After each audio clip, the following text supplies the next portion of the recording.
Hello Mark, I'm Jeff and my number is 35. I'm Junior. Your body language shapes who you are by TED Global 2012 and filmed June 2012. So I want to start by offering you a free no-tech life hack, and all it requires of you is this, that you change your posture for 2 minutes. But before I give it away, I want to ask you right now, do a little audit of your body and what you are doing with your body. So how many of you are sort of making yourself smaller? Maybe you're hunching, crossing your legs, maybe wrapping your ankles. Sometimes we hold onto our arms like this. Sometimes we spread out. Laughter. I see you. So I want you to pay attention to what you are doing right now. We're going to come back to that in a few minutes. And I'm hoping that if you learn to tweak this a little bit, it could significantly change the way your life unfolds. So we're really fascinated with body language, and we're particularly interested in other people's body language. We're interested in laughter and awkward interaction, or smile, or a contemptuous glance, or maybe a very awkward wink, or maybe even something like handshake. Narrator, here they are arriving at number 10. This lucky policeman gets to shake hands with the President of the United States. Here comes the Prime Minister. No, laughter, applause. Laughter, applause. Amy Cuddy. So, a handshake or the lack of handshake can have us talking for weeks and weeks and weeks. Even the BBC and the New York Times. So, obviously, when we think about nonverbal behavior or body language, but we call it nonverbal as social scientists, as language. So we think about communication. When we think about communication, we think about interactions. So what is your body language communicating to me? What's my communicating to you?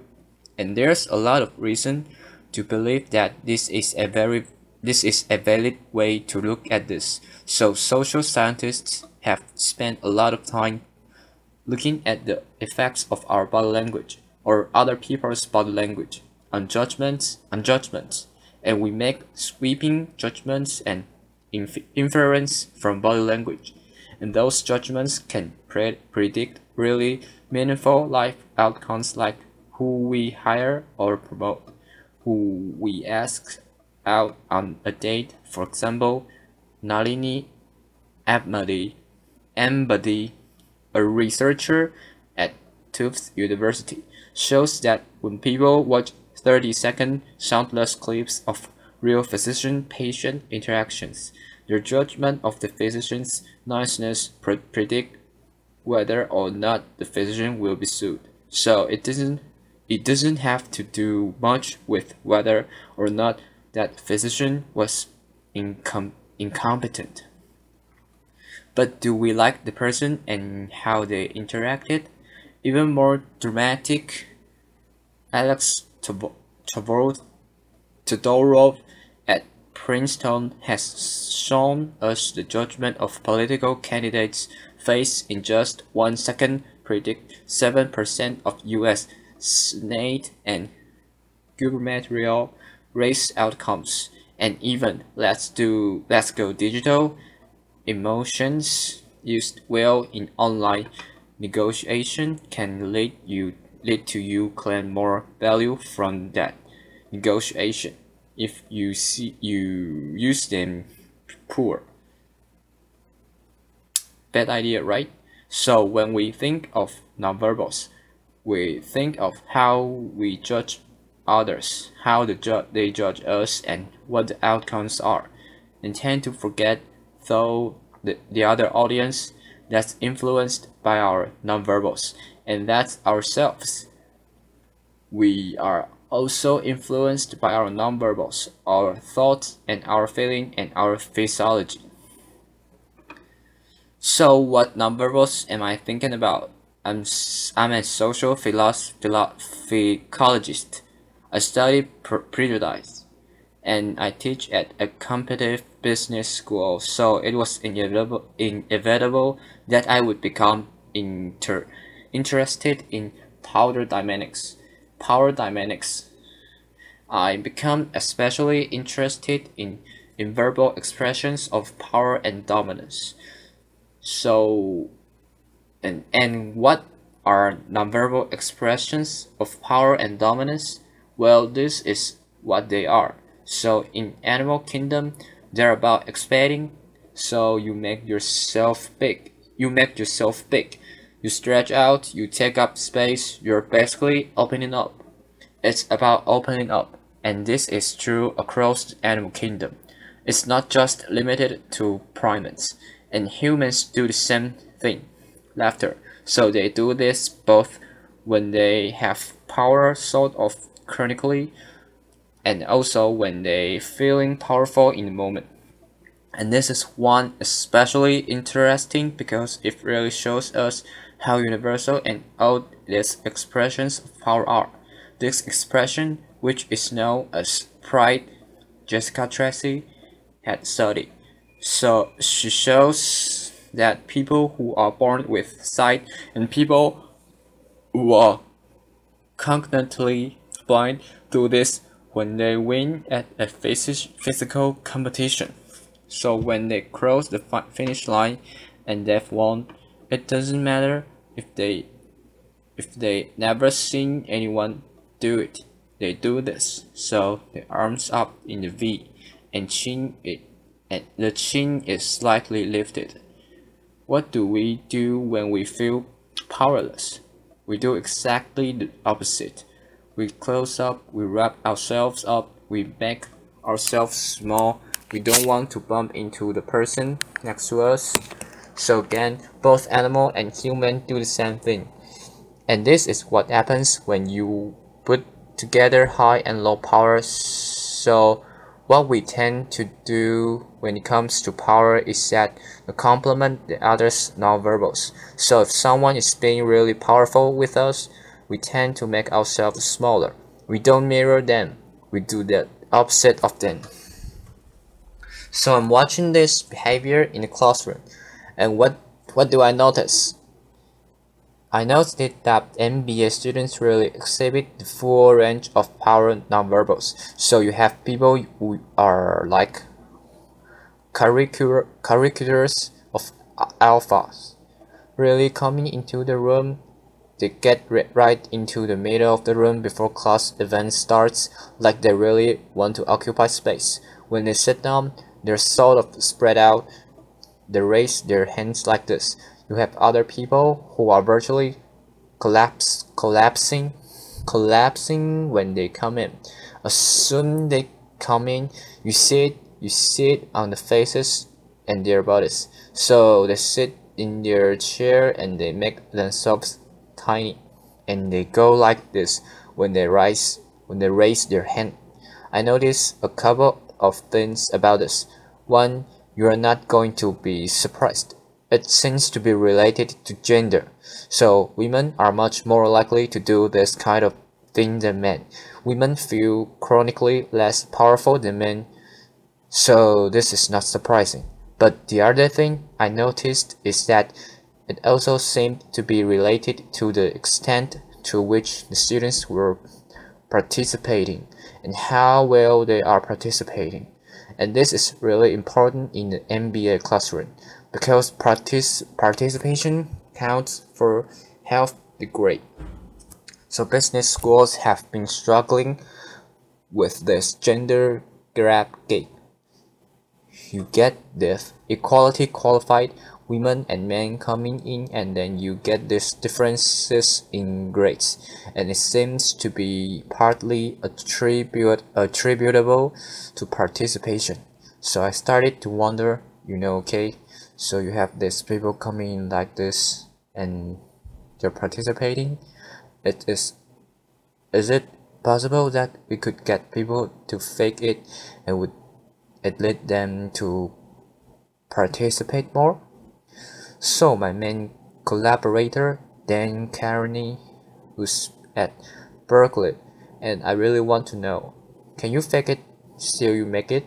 Like, can you do this just for a little while and actually experience a behavioral outcome that makes you seem more powerful? So we know that our nonverbal govern our other people, how other people think and feel about us.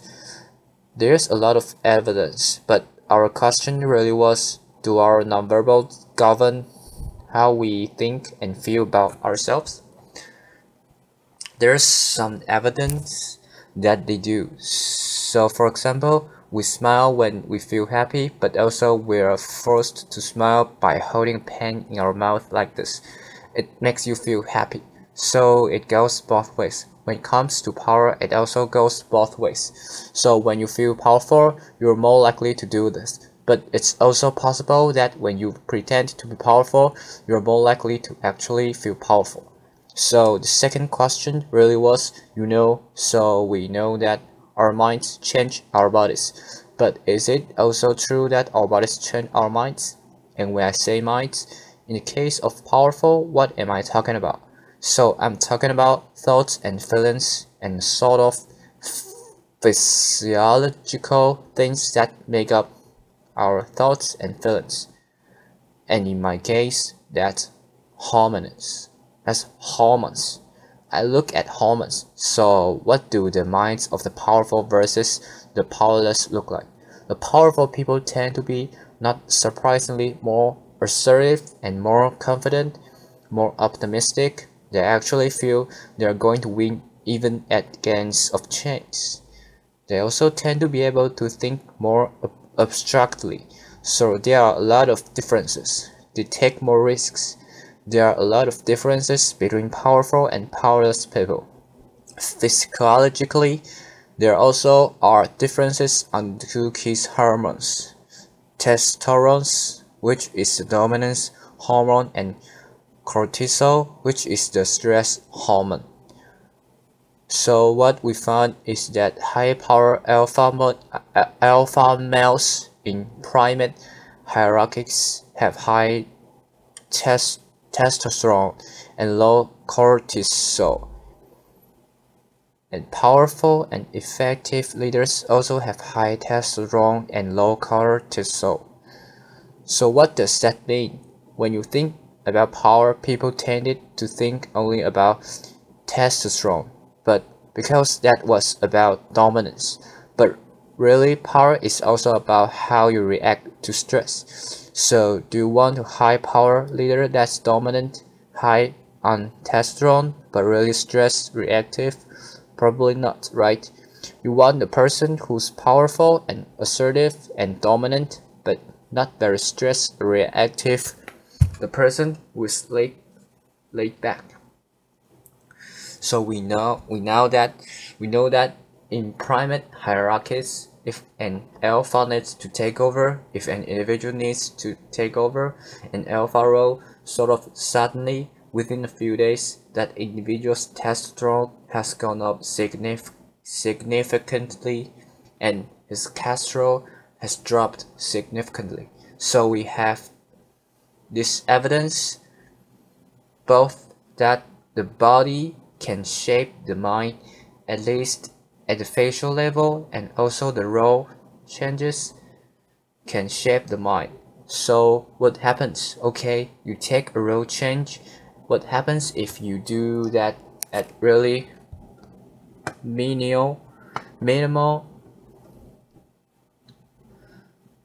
level, like this tiny manipulation, this tiny intervention? For 2 minutes, you say, I want to stand like this, and it's going to make you feel more powerful. So this is what we did. We decided to bring people into the lab and run a little experiment. And these people adopted for 2 minutes either high power poses or low power poses. And I'm just going to show you 5 of these poses, although they took on only 2.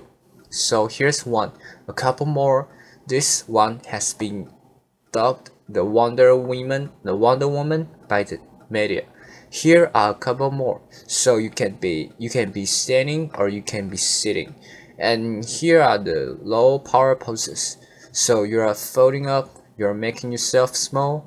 This one is very low power, where when you're touching your neck, you're really protecting yourself. So this is what happens. They come in, they spit in the vial for 2 minutes. We say you need to do this or this. They don't look at pictures or poses. We don't want to prime them with a concept of power. We want them to be feeling power. So 2 minutes they do this. We then ask them, how powerful do you feel? On a series of items, and then we give them an opportunity to gamble. And then we take another saliva sample. That's the whole experiment. So this is what we found. Risk tolerance, which is the gambling. We found that when you are in a high power pose condition, 86% of you will gamble. When you are in the low power pose condition, only 60%, and that's a whopping significant difference.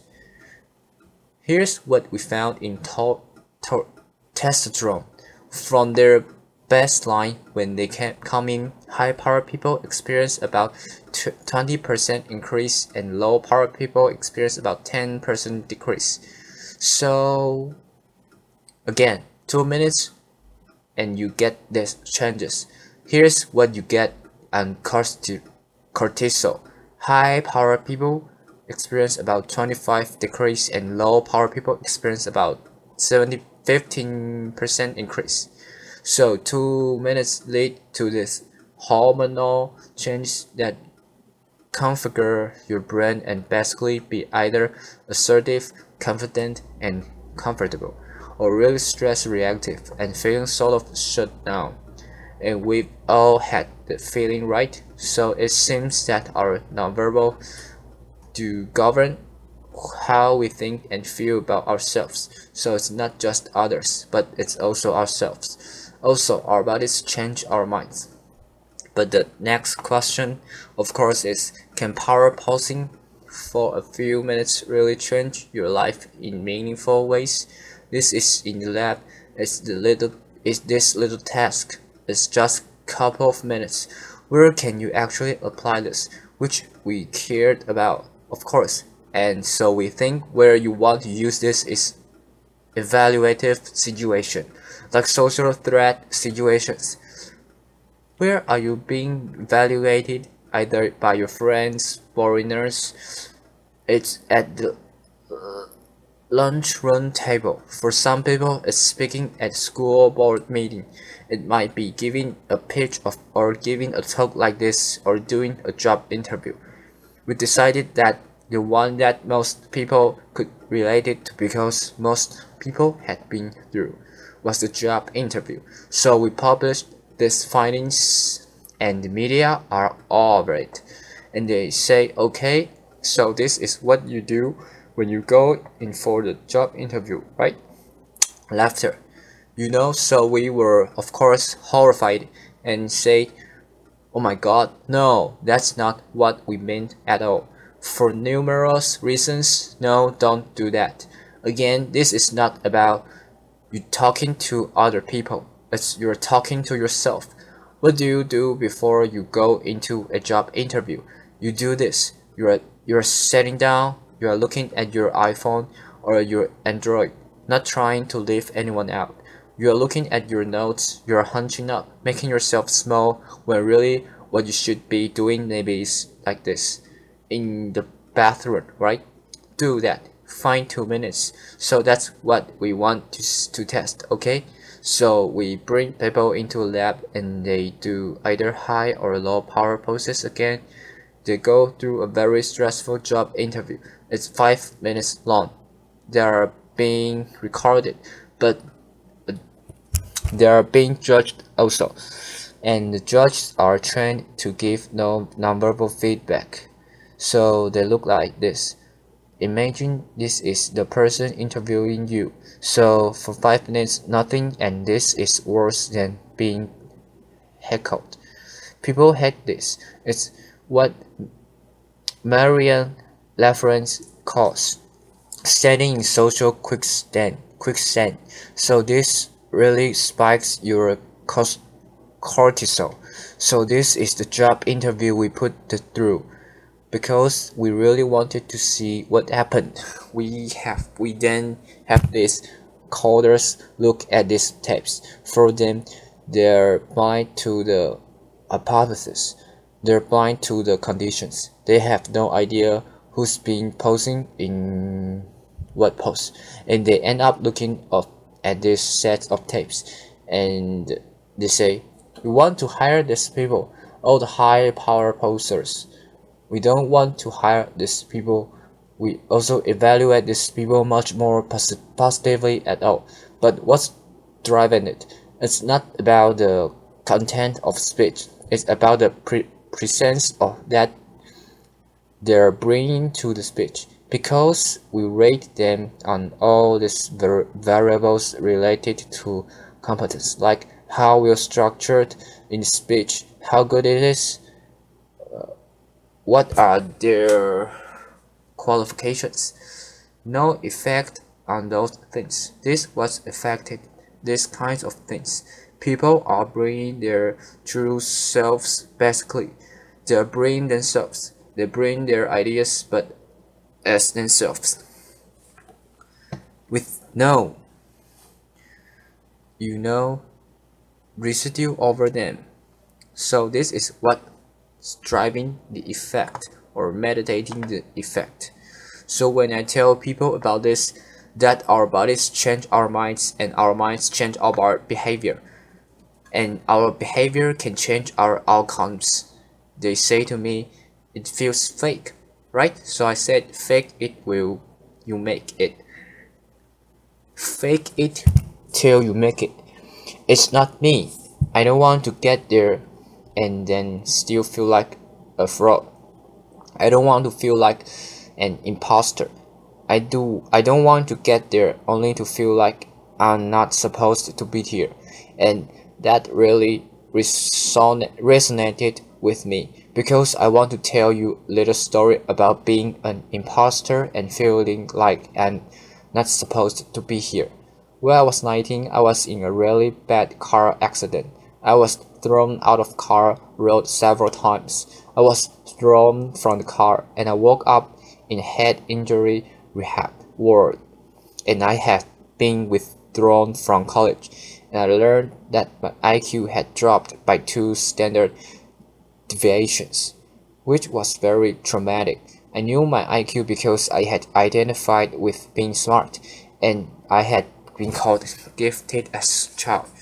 So I'm taken out of college. I keep trying to go back. They say, you're not going to finish college, just there are other things for you to do, but that's not going to work out for you. So I really struggled with this, and I have to say, having your identity taken from you, your core identity, and for me it was being smart. Having that taken from me, there's nothing that leaves you feeling more powerless than that. So I felt entirely powerless. I worked, and I got lucky, and worked, and got lucky, and worked. Eventually, I graduated from college. It took me 4 years longer than my peers, and I convinced someone, my angel advisor, Susan Facecake, to make me on. And so I ended up at Princeton. And I was like, I'm not supposed to be here. I'm an imposter. And the night before my first year talk, and the first year talk at Princeton is a 20-minute talk to 20 people. That's it. I was so afraid of being found out. The next day I called her and said, I'm quitting. She was like, you're not quitting because I took a gamble on you. And you're staying. You're going to stay. And this is what you're going to do. You're going to fake it. You're going to do every talk that you ever get asked to. You're just going to do it and do it and do it, even if you are terrified and just paralyzed and having an out-of-body experience, until you have this moment where you say, oh my gosh, I'm doing it. like I have become this. I'm actually doing this. So that's what I did. 5 years in grade school, a few years, and Northwestern. I moved to Harvard, and at Harvard, I'm not really thinking about it any time, but for a long time I had been talking, not supposed to be here. So at the end of my first year in Harvard, a student who had not talked in class in the entire semester, who I had said, "Look, you've gotta participate or else you're going to fail," came into my office. I really didn't know her at all. She came in totally defeated and she said, "I'm not supposed to be here."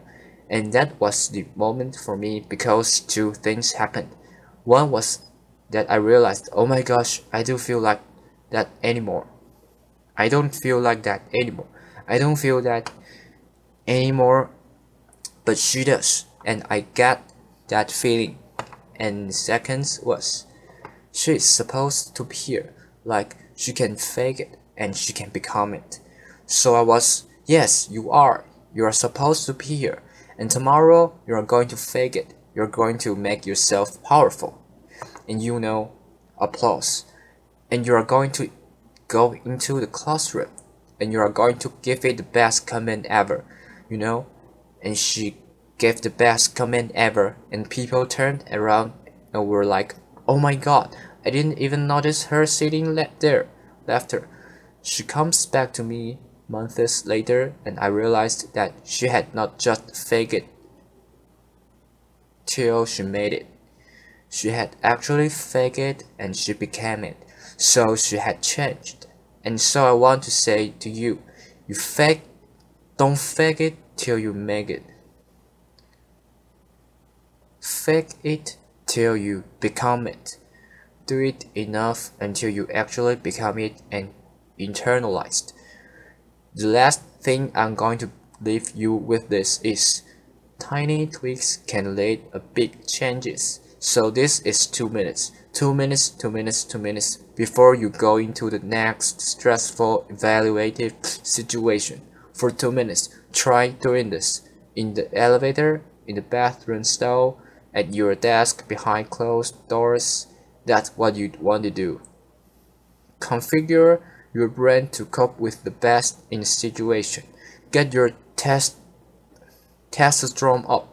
Get your cholesterol down. Don't leave that situation feeling like, oh, I didn't show them who am I? Leave the situation feeling like, I really feel like I got to say who I am and show who I am. So I want to ask you first, both you try power pausing, and also I want to ask to share the science because this is simple. I don't have ego involved this. Laughter. Give it away, share it with people, because the people who can use it most are the ones with no resources and no technology and no status and no power. Give it to them because they can do it private. They need their body's privacy in 2 minutes, and it can significantly change the outcomes of their life. Thank you. Applause. Okay, thank you, Mark. Bye bye.